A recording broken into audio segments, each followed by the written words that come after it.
Every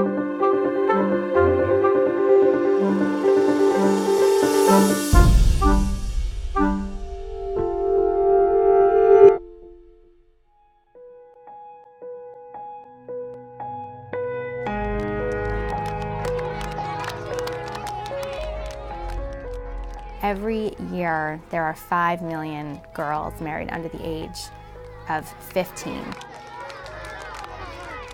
Child marriage exists around the world, in South Asia, Sub-Saharan Africa, the Middle East and North Africa. It's across regions, it's across cultures, it's across religions. Child marriage is an abuse of human rights. Girls are married at an age in which they are supposed to be in school, they are supposed to be protected, and they are called to be playing roles of adults, and they are girls. When I was 8 years old and my sister was 10 years old, my uncle came to our grandfather's place and he told him, I think now these girls are big enough for circumcision. So you know, you first have to be circumcised for you to get married.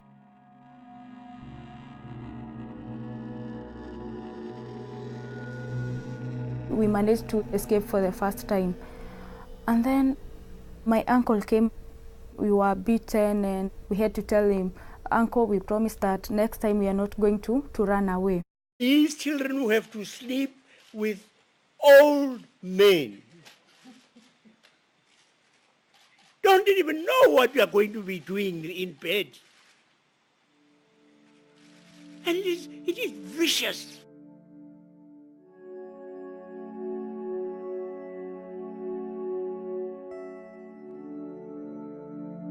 Traditionally, culturally, it is accepted, especially in the rural areas, and also because of poverty. Poverty is the main reason for early marriage. When the family is very poor and they have many children, boys and girls, they prefer to send some of the female from the house to another family. For the individual girl, it can be a time when her life changes dramatically. But when you magnify that across a whole country, you can see the impact it has at a macro level. When girls are marrying below the age of 15, they are interrupting their education too soon. They are reducing their economic potential in perpetuity.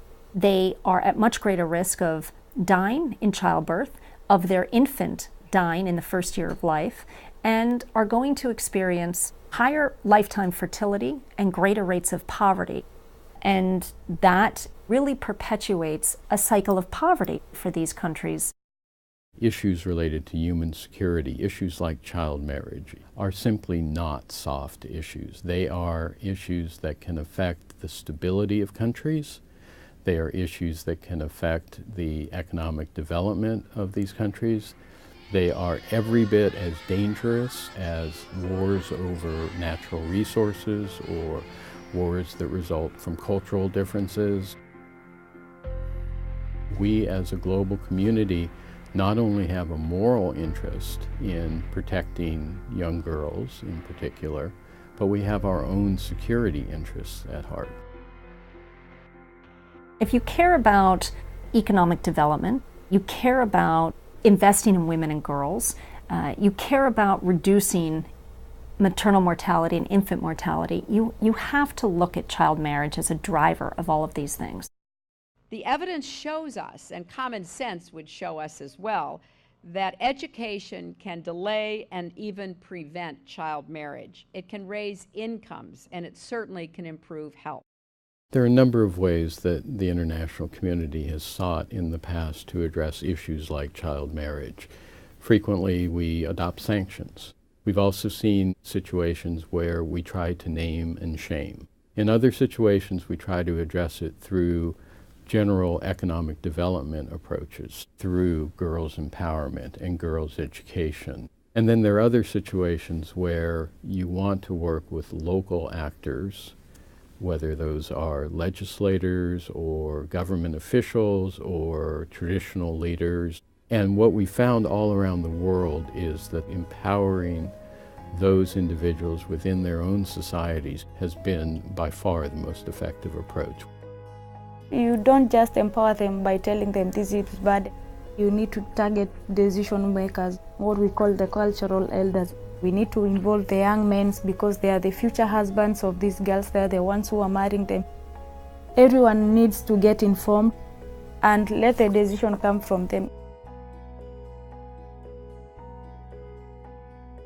It is not a disease, child marriage. It's a social condition.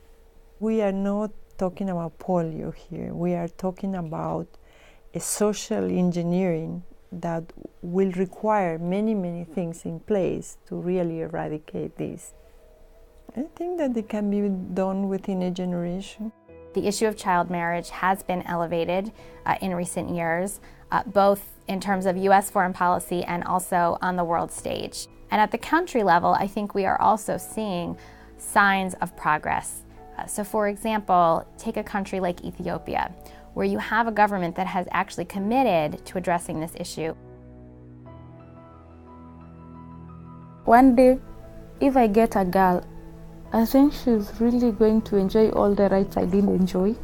She's going to go to school.